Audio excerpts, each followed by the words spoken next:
और एक बेहद अहम और बड़ी खबर इस वक्त की, 4 में से 3 राज्यों में बीजेपी लगातार आगे चल रही है और इसके बाद दिल्ली के बीजेपी मुख्यालय में जश्न शुरू हो चुका है।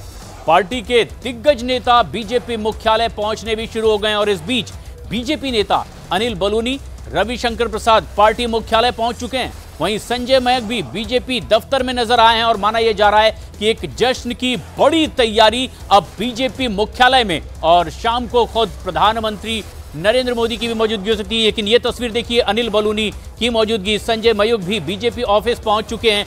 रविशंकर प्रसाद की तस्वीर आप देख सकते हैं, एक दूसरे को गले लगाकर जीत की बधाई दी जा रही है और बीजेपी मुख्यालय में ये एक तरह से जश्न शुरू हो चुका है।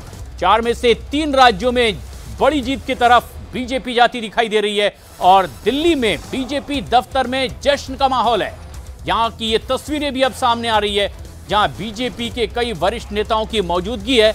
एक दूसरे को गले लगाकर जीत की बधाई देते हुए बीजेपी के ये वरिष्ठ नेता नजर आ रहे हैं।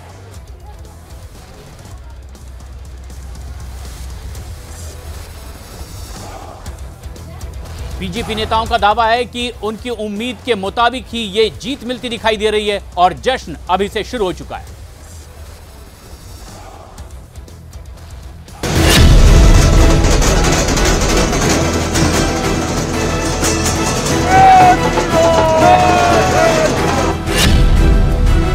हर काउंटिंग सेंटर से रुझानों में 115 सीटें दिखाई दे रही है, तो अशोक गहलोत की जीत की तुलना में तो प्रचंड जीत है।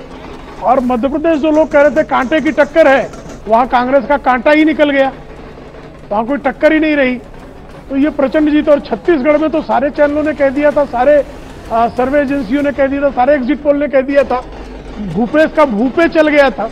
लेकिन लोगों को पता लगा कि गोबर से लेकर जो है जुए तक, शराब तक जिन्होंने घोटाले किए, उसको छत्तीसगढ़ की जनता ने सबक सिखा दिया।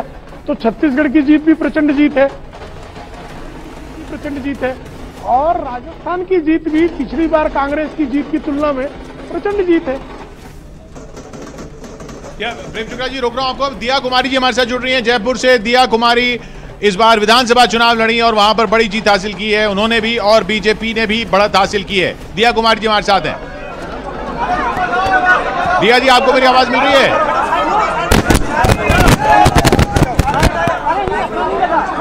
दिया जी तक उस शोर में कहां सुनाई देगा, इस जीत के जश्न में कहां सुनाई देगी कोई आवाज?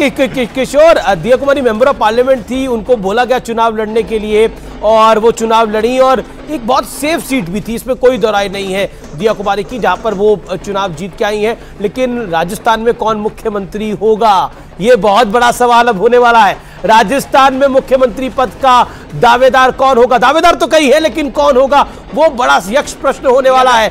छत्तीसगढ़ में मुख्यमंत्री कौन होगा, ये देखने वाली बात होगी। लेकिन मैं जानना चाहता हूं कि इस समय भूपेश बघेल की अपनी कॉन्स्टिट्यूएंसी में विजय बघेल क्या हाल है, क्या वो आगे हैं या फिर वो पीछे हैं? वो अपडेट अगर मिले तो बहुत जरूरी है, क्योंकि विजय बघेल अगर अपना चुनाव जीत जाते हैं तो फिर वो छत्तीसगढ़ में एक बड़े दावेदार हो जाएंगे। देखिए, मध्य प्रदेश में कौन सीएम होगा वो शायद सरप्राइज हो सकता है, क्योंकि 162 सीटें हैं। अब वहां इन फाइटिंग का शिवराज ने वहां पर बड़ी मेहनत करी है। हाँ, एग्जैक्टली, मतलब मेहनत करी है, लेकिन अब तो